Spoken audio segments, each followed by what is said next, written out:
On April 24th, as Booth and Harold reached the Rappahannock River, they encountered William Jett, a former rebel soldier. A former rebel soldier with the 9th Virginia Cavalry. He led the men to the farm of Richard Garrett and left them there. It's April 24th, 1865. The Garrett farm, April 24th, 1865. He's going to die in 2 days. John Wilkes Booth is. The Garrett farm was in a rural area, and with the collapse of the Confederate postal system, it was cut off from most of the news. As such, the Garretts were unaware that Lincoln had even been assassinated. Booth was introduced to them as James W. Boyd, a wounded Confederate soldier returning home. That day in Washington, D.C., a detachment of 26 Union soldiers from the 16th New York Cavalry Regiment steamed down the Potomac River. They were commanded by Lieutenant Edward P. Doherty. With him was Lieutenant Colonel Everton Conger, an intelligence officer. Everton Conger. They were pursuing leads that Booth was in the area. The soldiers landed that night at Belle Plaine, Virginia. Everton Conger tracked down William Jett. When interrogated, William Jett gave up Booth and Harold. The noose around Booth's neck was tightening. The soldiers rode through the night, reached the Garrett farm before dawn. Booth and Harold were hiding in the Garrett's tobacco barn after the troops surrounded the building. Lieutenant Colonel Everton Conger came forward. John Wilkes Booth and David Harold, you're surrounded by soldiers of the United States Army. Come out of the barn and surrender yourselves. David Harold peeked out at the soldiers. Their situation was hopeless. He whispered to Booth, "He ain't lying. There's a mess of blue coat soldiers out there. I reckon we're at the end of our road. Surrender if you like, Dave. I'm not going. Good luck, John." He moved cautiously to the door and shouted, "Okay, I'm coming out." So David Harold is going to surrender, but he's going to get hung a month later. So it really didn't really help him. I guess it gave him a month of life. David Harold opened the door a few inches and tossed his pistol out onto the dirt, and he walked out with his hands on his head. Two troopers quickly grabbed him, pulled his hands behind his back, and dragged him away from the barn. Everton Conger's men hustled the man away from the tobacco shed. It wasn't Booth. Conger had actually watched him perform on stage.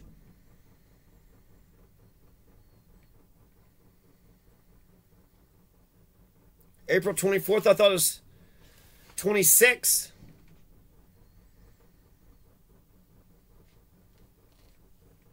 Conger would have recognized him. "Okay, Booth, it's your turn. Throw out your weapon. Come out with your hands high." Booth laughed. "I prefer to come out and fight." Conger turned to the troopers. "Secretary Stanton wants him alive. No one shoots him. Set a match to the barn. He'll come out." One of the soldiers took a kerosene lamp from the Garrett's porch, lit it, and tossed it onto the barn. Flames slowly spread up the side of the building as the kerosene leaked out on the other side of the barn. Another trooper with a torch fired the bottom of the opposite wall. The old dry wood caught quickly, and the barn was soon engulfed. Inside, John Wilkes Booth choked on the thick smoke, but stubbornly refused to leave between the rough-cut boards of the barn. The soldiers saw John Wilkes Booth moving around. Inside, a couple of troopers moved closer just before a shot rang out. A Union soldier, Sergeant Boston Corbett, shot Booth in the neck. Booth collapsed and the soldiers rushed in to drag the wounded man from the burning building. Conger was furious. "God damn it, who fired that shot? I said he was to be taken alive." Boston Corbett sheepishly stepped forward. "It was me, Colonel." He raised his pistol and was about to shoot. Conger turned to Lieutenant Doherty. "Get this son of a bitch out of my sight." The soldiers dragged Booth across to the Garrett's porch.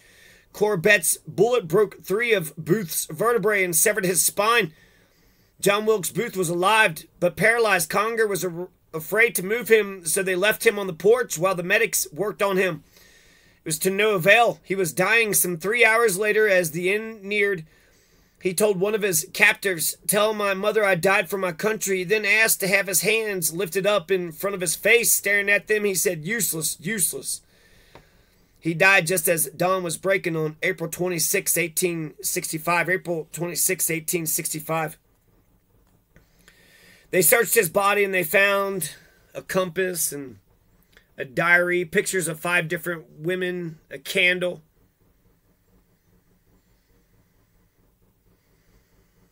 On the same day that John Wilkes Booth died in North Carolina, General Joe Johnston surrendered the last significant Confederate fighting force, the 86,000 men of the Army of the Tennessee, to Union General William Tecumseh Sherman. 86,000, damn! The American Civil War was over. John Wilkes Booth's last-ditch effort to save the South had failed completely.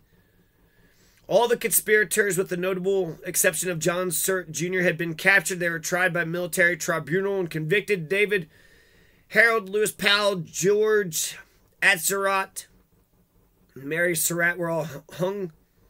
Surratt was the first woman ever hung by the U.S. government. Michael O'Laughlin, Samuel Arnold, and Dr. Samuel Mudd were sentenced to life in prison. Edmund Spangler, the man Booth asked to hold his horse, was given a 6-year prison term. O'Laughlin died in prison of yellow fever. The other surviving conspirators were eventually pardoned by Andrew Johnson in 1869. What? What? Why would he do that? Why would he do that? Then the aftermath. The plots by Booth and his co-conspirators are intended to help the South.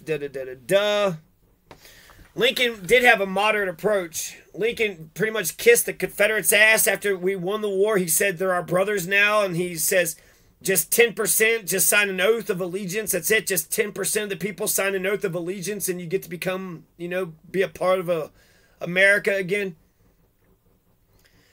Pretty moderate, pretty smart choice. And then goddamn Andrew Johnson is going to make it even worse. But what can you say? What can you say, huh? What's the Bible say?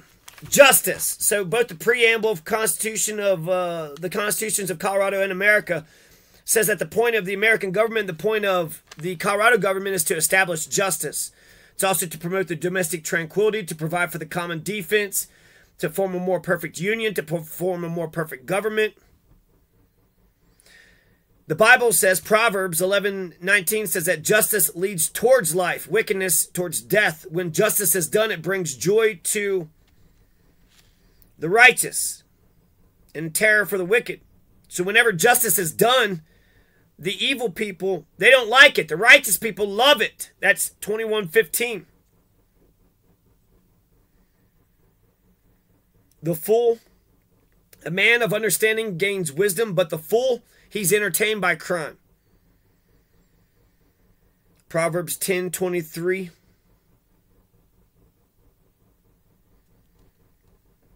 When justice is done, it brings joy to the righteous and terror to the wicked. Follow justice and justice alone. Deuteronomy.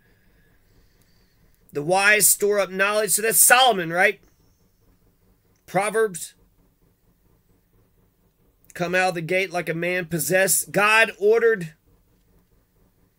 Walk into the room like God ordered you to. Go in there and kick ass and take names. You got to know you get to. You're supposed to lead from the front. You got to be your best. You got to be your best. If you're not doing the best you that you could be, you're not just depriving yourself. You're depriving the entire world. We need you to be the best. We need all of y'all to be the best that you could possibly be. Be all you can be in the army. Turn your pain into power. Convert your pain into power. When you break, that's not the end. That's just the beginning. Abraham Lincoln said that he became president. He became a successful lawyer and senator and president because a fellow believed in him, and that was it. A fellow believed in Abraham Lincoln, and Abraham Lincoln just didn't have the heart to let that feller down. He was just too good of an honest, pure man to let that good, honest, pure feller down.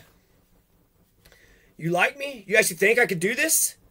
I do, Mr. Lincoln. I do, Mr. Lincoln. I think you can. I think you could do a great job, Mr. Lincoln. Time the Golgi tendon, electromagnetism, itch, dizzy, dream, rotation, vibration, smell, taste, hearing, distance, eyesight, organ, stretch, pain, lanceolate, hunger, oxygen intake, thirst, fatigue, vestibular, coldness, texture, grip, strength, direction, Merkel cells, air pressure. Let's just read a paragraph of The Red Badge of Courage by Stephen Crane. Ah, here we are, he said. He awkwardly made further investigations. Just as I thought, he added presently. You've been grazed by a ball. It's raised a queer lump, just as if some feller had lammed ya on the head with a club. It stopped the bleeding a long time ago. The most about it is that in the morning you'll feel that a number 10 hat wouldn't fit you, and your head'll be all head up and feel as dry as burnt pork. And you may get a lot of other sicknesses too by morning. You can never tell. Still, I don't much think so. It's just a damn good belt on the head and nothing more. Now, you just sit there and don't move while I go rout out the relief. Then I'll send Wilson to take care of you. The corporal went away. The youth remained on the ground like a parcel. He stared with a vacant look into the fire. After a time, he aroused for some part, and the things about him began to take form. He saw that the ground and the deep shadows were cluttered with men, sprawling in every conceivable posture. Glancing narrowly into the more distant darkness, he caught occasional glimpses of visages that loomed pallid and ghostly, lit with a phosphorescent glow. These faces expressed in their lines the deep stupor of the tired soldiers. They made them appear like men drunk with wine. This bit of forest might have appeared to an ethereal wanderer as a scene of the result of some frightful debauch. On the other side of the fire, the youth observed an officer asleep, seated bolt upright with his back against a tree. There was something perilous in his position, badgered by dreams. Perhaps he swayed with the little bounces and starts like an old toddy-stricken grandfather in the chimney corner. Dust and stains were upon his face. His lower jaw hung down as if lacking strength to assume its normal position. He was the picture of an exhausted soldier after a feast of war. So there's some Stephen Crane for you. They say if you had to go to the hospital in the Civil War, you're a goner. I gotta go to the hospital. Oh, shit. He's a goner. There was somebody saying that instead of looking at American society and wanting to increase the militarism and thinking that the police station is in the center of American society, what if we put the hospital? If we put the hospital at the center of American society, so that way gun victims, they go to the hospital first and get taken care of and patched up. And if we think of the hospital as the center point, then we're thinking of the healing, and we're thinking of the medicine, and we're thinking of the... Oh, you know how it is. You got two phones. You're going to be really real like Kevin Gates.